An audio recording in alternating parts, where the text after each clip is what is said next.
কথায় কথায় কিছু মানুষের অভ্যাস আছে, গালি দেয়, আক করলেই গালি দেয়। স্বাভাবিক কথাও গালি ছাড়া কইতার, আর গালি দিয়ে আবার হাসে। ওমা কেউ গালি দিলে আর এই কথার কথা, আস্তাগফিরুল্লাহ, গালি এটা কথার কথা? অপরের মা নিয়া বোন নিয়া আপনি যা তা বলে ফেললেন, চি চি চি।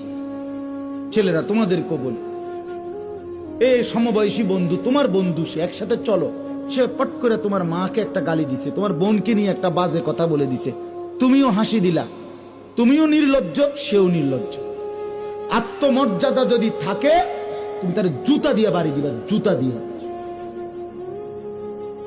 যে তুই কেমনে বেটা, মানুষের বাচ্চা, মুসলমানের ঘরে জন্ম নিয়ে তুই এইভাবে মা বোন নিয়ে গালি দিতে পারলি কেন? কেমনে বললি?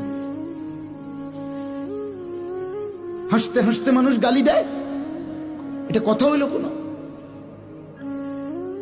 এটা কথা হলো? ওই যে ওই যুবক কি বলছে, আমার মায়ের সাথে কেউ এটা যদি করতে চায় অপকর্ম, আমি তাকে তরবারি দিয়ে গর্দান ফেলে দেব। বলে নাই? এটা আত্মমর্যাদা সম্পন্ন যুবক। নবীজি শুধু তার বিবেকটা জাগায় দিছে, সে তওবা করে ফেলছে। হে বুঝছে, কলজা লড়ে উঠছে, হায় আমারে কি কইল, হায় আমারে কি বলল। পর্দার আড়ালের মা বোন যারা শুনতেছিলেন, আপনাদেরকে বলি, মা, অশ্লীলতা, বেপর্দা, বেহায়াপনা ছেড়ে দেন।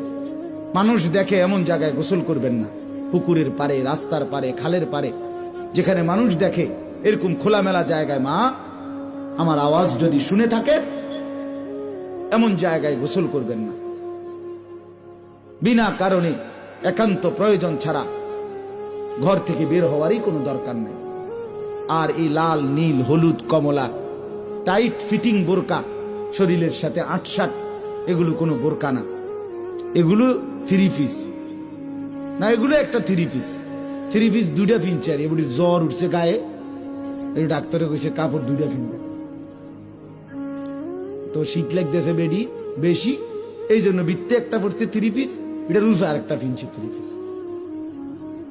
বোরকা কোনো এরুম হয় না। বোরকা হলুদ, কমলা, লাল, নীল, টিয়া, বেগুনি, আকাশি, ফুটফুট, এত সংবং বোরকা হয় না। বোরকা হবে কালো, বোরকা হবে কিরকম? রাসূলুল্লাহর স্ত্রী আয়েশা রাদিয়াল্লাহু তাআলা আনহা বলেন, নবীজির জামানায় মহিলাদের বোরকা পরা হাঁটা দেখলে মনে হইতো কাআন্নাহুন্না গুরাব, তারা যেন কাকের মিছিল, কাকের সারি। কিসের? গোরাব মানে কাক, গোরাব মানে কাক না তো? তাইলে লাল কালারের কাউয়া দেখছেন যে আতো ডালছে? হলুদ কালারের কাক দেখছেন? টিয়া কালারের কাক দেখছেন? বেগুনি কালারের কাক দেখছেন? কাকের রং তো সব কালো, ঠিক কিনা বলেন না? তাহলে মা বোনদের বোরখার কালার হবে কিরকম? ঢিলে ঢালা হইতে হবে, শরীরের সাথে আটসাট হইলে হবে না। দেহের অঙ্গ প্রত্যঙ্গ যদি বোঝা যায়, তাহলে সেটার পর্দা হলো না। মাকে বলবেন, যে নারীর পর্দা নাই তার কোনো নারীত্ব নেই, তার কোনো নারীত্ব নেই, কোনো সম্ভ্রম নাই, তার কোনো আত্মমর্যাদা নেই। রাসূলুল্লাহ সাল্লাল্লাহু আলাইহি ওয়াসাল্লাম বলছে, নারী মানেই পর্দায় থাকে যে, অতএব যে পর্দায় থাকে না সে নারী না, সে অন্য কিছু, সে অন্য কিছু। আল্লাহ আমাদেরকে বুঝ দান করে।